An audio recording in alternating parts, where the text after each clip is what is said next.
আমি আসন্ন রমজান সম্পর্কে কিছু নসিহত করব। রমজান মাসে নিত্য প্রয়োজনীয় দ্রব্যের দামগুলো বেড়ে যাবে। অতএব রমজান আসার আগে কিছু কাজ করেন। এক নাম্বার, নিজেকে প্রস্তুত করেন রমজানের জন্য। রমজান আসতে 1 মাস 1.5 মাস বাকি আছে না? আগে মনটাকে প্রস্তুত করেন, রমজান আল্লাহ আমাদেরকে রমজানে পৌঁছে দাও এবং বেশি বেশি রমজানে ইবাদত করার তৌফিক দাও। তো রমজানে বেশি ইবাদত করতে হলে দুনিয়াবি কাজ কম করতে হবে। দুনিয়াবি কাজ বেশি করলে তো ইবাদতে মন দিতে পারবে। দুনিয়াবি কাজের মূল জিনিসটা কি? রিজিকের টেনশন, তাই না? রিজিকের টেনশন, খাওয়ার টেনশন, পড়ার টেনশন, শপিং টপিং হাবি জাবি। রমজানে এইসব খুচরা টেনশন মানুষ ভোগ। অথচ রমজান মাসে সে ব্যক্তি ধ্বংস হোক যে রমজান মাস পেয়েছে, ইবাদত করে গোনাহ মাফ করাতে পারে না। নবীজি বলেছেন না?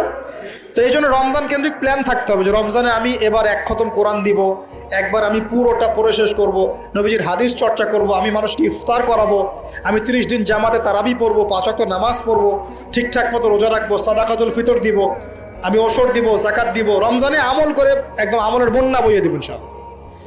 এটা প্ল্যান থাকতে হবে না? প্ল্যান থাকতে হবে। তো প্ল্যানের মধ্যে সবচেয়ে বড় বাধা কি? সবচেয়ে বড় বাধা হচ্ছে দুনিয়াবি কাজে ব্যস্ততা। দুনিয়াবি কাজের মধ্যে সবচেয়ে বড় কাজটা কি? রিজিকের টেনশন।